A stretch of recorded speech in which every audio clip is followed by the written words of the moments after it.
साल था 1945 जब हिरोशिमा और नागासाकी पर एटम बम गिरा। दुनिया ठहर गई, लेकिन एक वैज्ञानिक जिसके हाथों ने इस आविष्कार को जन्म दिया, उसका दिल थम गया, जिन्हें आज हम फादर ऑफ एटॉमिक बम भी कहते हैं। जो आगे चलकर उस विनाशकारी शक्ति के खिलाफ ही आवाज उठाने लगे।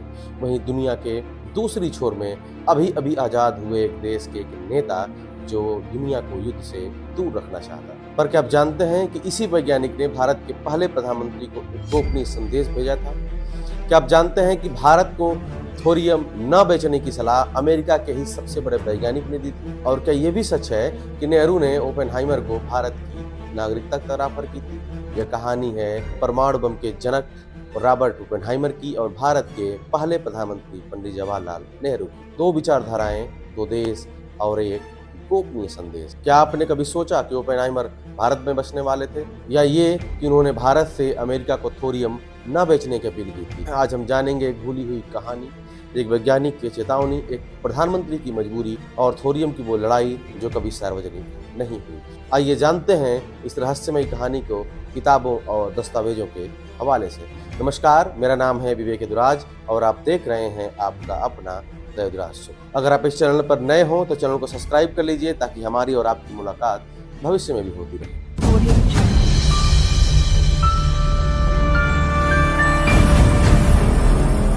रॉबर्ट ओपेनहाइमर एक जीनियस जिसने अमेरिका को परमाणु शक्ति दी, पर इसके बाद उन्होंने वो कहा जो आज भी इतिहास के सबसे चर्चित पंक्तियों में से गिना जाता है, now I am become death the destroyer of worlds. यानी अब मैं मृत्यु बन चुका हूँ संसार के विनाशक की। यह वाक्य उन्होंने भगवत गीता से लिया था और उन्होंने सिर्फ गीता को मूल रूप से समझने के लिए संस्कृत सीखी थी। यह ओपेनहाइमर ही थे जिन्होंने गीता की आध्यात्मिक यात्रा करते करते परमाणु बम बनाया और फिर उसी परमाणु बम का विरोधी बन गया। कैलेंडर का वह साल जो इतिहास का सबसे कलंकित दिन है, यानी साल था 1945 जब नागासाकी और हिरोशिमा पर बम गिरते हैं, लाखों निर्दोषों की मृत्यु होती है। यही वह समय था जब लाखों मासूम लोगों की मौत उस वैज्ञानिक की आविष्कार का नतीजा बनी और एक वैज्ञानिक इस घटना के बाद अंदर से टूट जाता है। ओपेनहाइमर अंदर से बिखर गए, आत्मग्लानि में डूब गए। उन्हें लगने लगा कि अब वो शांति के पक्षधर हैं। इसी कड़ी में उन्होंने भारत का रुख किया। साल था 1951, तारीख थी 10 फरवरी जब अमेरिका में भारत की राजदूत विजयालक्ष्मी पंडित को ओपेनहाइमर का कॉल आता। फोन किया था अमिया चक्रवर्ती ने और कॉल रिसीव किया था भारत की उस समय की अमेरिकी राजदूत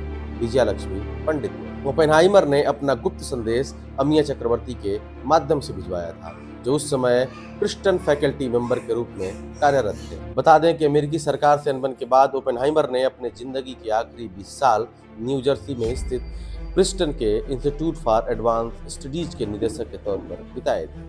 वहीं उन्होंने अल्बर्ट आइंस्टीन और दूसरे वैज्ञानिकों के साथ काम किया। ओपेनहाइमर ने अपने संदेश में विजयालक्ष्मी पंडित से निवेदन किया कि प्रधानमंत्री नेहरू को बताएं कि अमेरिका थोरियम के नाम पर युद्ध की तैयारी कर रहा है, इस दौड़ में मत पड़िए। उन्होंने कहा कि वो कहेंगे कि थोरियम का इस्तेमाल शांतिपूर्ण उद्देश्य के लिए है, पर असल में इसका प्रयोग अगली पीढ़ी के घातक हथियार के लिए किया जाएगा। विजयलक्ष्मी पंडित ने यह सूचना अपने भाई प्रधानमंत्री नेहरू को 10 फरवरी 1951 को खत लिख कर दी, जिसे उनकी बेटी नयनतारा सहगल की 2014 की किताब नेहरू सिविलाइज ए सैवेज वर्ल्ड में दोहराया गया। पत्र में लिखा गया कि ओपेनहाइमर चेतावनी दे रहे हैं कि अमेरिका युद्ध की ओर बढ़ रहा है। थोरियम से एक नया बम बनेगा और भारत उसके लिए स्रोत बन सकता है। ओपेनहाइमर ने नेहरू को यह संदेश क्यों भेजा, इसका जवाब भी सहगल की किताब में ही मिलता है। वह नेहरू को शांति का एकमात्र भरोसेमंद समर्थक बताती है।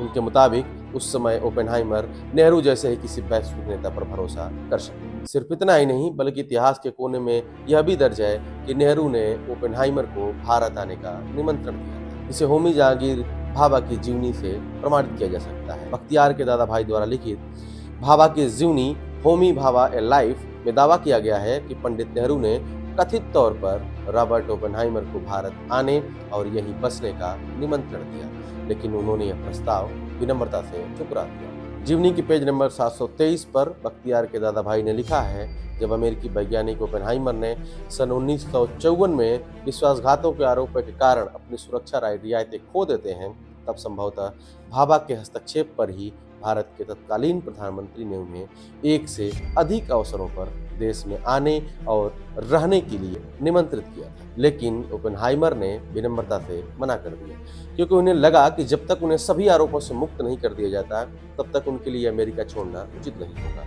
किताब में लिखा गया कि उन्हें डर था कि न केवल अनुमति देने से इनकार किया जाएगा, बल्कि इससे उनके बारे में संदेह भी बढ़ेगा। दिसंबर 1953 में क्रिसमस से 4 दिन पहले ओपेनहाइमर पर अतीत में कम्युनिस्टों से जुड़े रहने और हाइड्रोजन बम के निर्माण के विरोध करने का आरोप लगाया। पुस्तक याद दिलाती है कि भाभा और ओपेनहाइमर दोस्त थे, दोनों एक दूसरे को अच्छी तरह जानते थे। बाद में भाभा को भारत के ओपेनहाइमर के रूप में जाना जाने लगा। नेहरू के निमंत्रण को ओपेनहाइमर ने इसलिए भी ठुकरा दिया कि वो नहीं चाहते थे कि भारत आकर एक और राजनीतिक विवाद पैदा हो। 1950 का दशक अमेरिका भारत पर थोरियम के लिए दबाव बना रहा था। सागर लिखती हैं कि ओपेनहाइमर का मानना था कि अमेरिका भारत के थोरियम भंडार पर पहुंच हासिल करने के लिए भारत के साथ मैत्रीपूर्ण संबंध बना रहा है। इस काम में अमेरिका के तत्कालीन राष्ट्रपति हैरी ट्रूमैन ने तत्कालीन ब्रिटिश प्रधानमंत्री क्लेमेंट इटली को भी शामिल कर लिया है।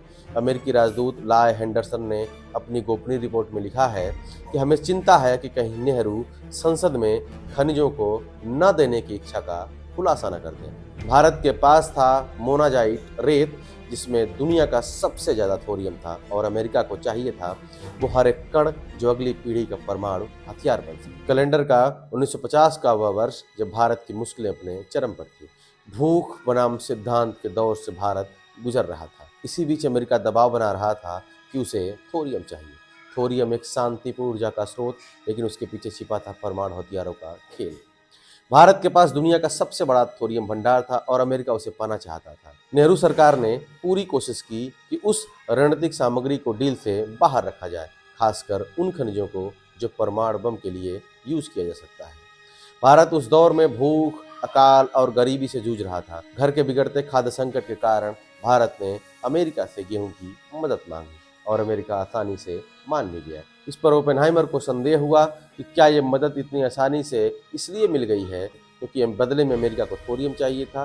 नेहरू जानते थे कि अगर थोरियम देने से इनकार किया तो भारत की ज़रूरतें अधूरी रह जाएगी। अमेरिका ने दबाव बनाया कि फूड क्राइसिस और गेहूं के मदद के बदले थोरियम, और शायद इसलिए मजबूरी में उन्होंने थोरियम युक्त खनिज मोनाजाइट के निर्यात को हरी झंडी दे दी। ये दावे प्रधानमंत्री जवाहरलाल नेहरू की बहन विजयलक्ष्मी पंडित की पुत्री यानी पंडित नेहरू की भांजी नयनतारा सहगल किताब में किए गए हैं। ओपेनहाइमर के जीवन पर एक फिल्म भी बन चुकी है जिसने ऑस्कर भी जीता। आप इस फिल्म को हिंदी में जी हॉटस्टार और नेटफ्लिक्स पर देख भी सकते हैं। यह फिल्म इतिहासकार काई बर्ड और मार्टिन जे सर्विन द्वारा लिखित रॉबर्ट ओपेनहाइमर की जीवनी पर आधारित है। इसी किताब के आधार पर क्रिस्टोफर नोलन ने अपनी ऑस्कर विनिंग फिल्म ओपेनहाइमर बनाई थी।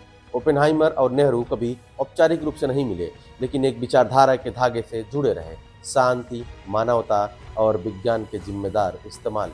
ओपेनहाइमर ने दुनिया को विनाश की ओर बढ़ते देखा, वहीं दूसरी ओर नेहरू ने उसे रोकने की कोशिश की, और इसी बीच लिखा गया एक गोपनीय संदेश जो आज भी इतिहास की सबसे अनसुनी कहानियों में से एक है। 1954 में ओपेनहाइमर की अमेरिका ने सुरक्षा मंजूरी रद्द कर दी। आरोप था कि उन्होंने हाइड्रोजन बम का विरोध किया और अतीत में कम्युनिस्टों से जुड़े रहे। उसके बाद ओपेनहाइमर ने अपना शेष जीवन परमाणु हथियारों के खिलाफ चेतावनी देने में बिताया। उन्होंने इसके खिलाफ लिखा, बोला और चेताया कि यह आग जो हमने जलाई है यह कभी बुझने वाली नहीं है, इसे रोकिए, इसे थामिए, समझिए। लेकिन क्या आज हम ओपेनहाइमर की चेतावनी सुन रहे हैं? आज दुनिया फिर उसी मोड़ पर खड़ी है जहां एक चिंगारी सब कुछ जला सकती है, चाहे वो रूस का डेड हैंड हो, चाहे अमेरिका के पास हजारों की संख्या में परमाणु हथियार हो। ये दुनिया के अनेक देशों के पास हजारों परमाणु हथियारों का जखीरा, जिसके ढेर पर बैठी है पृथ्वी, जिसकी एक चिंगारी पूरे पृथ्वी को तबाह कर सकती है। क्या नेहरू ने गलती की थी या वो अपने समय की सबसे बड़ी मजबूरी में थे? क्या ओपेनहाइमर सही समय पर चेतावनी देकर भी अनसुने रह गए? ये इतिहास का वो पन्ना है जो पढ़ा तो गया लेकिन कभी समझा नहीं गया। शायद इतिहास में घटनाएं उतनी दर्ज नहीं हुई जितनी होनी चाहिए थी। लेकिन अगर ओपेनहाइमर भारत आते तो क्या भारत की परमाणु नीति कुछ और होती? क्या दुनिया और सुरक्षित होती? कमेंट बॉक्स में अपनी राय जरूर दीजिए, और चैनल पर नए हों अगर ऐसी ही कहानियां देखना और सुनना चाहते हैं तो चैनल को जरूर सब्सक्राइब कीजिए। नमस्कार, धन्यवाद।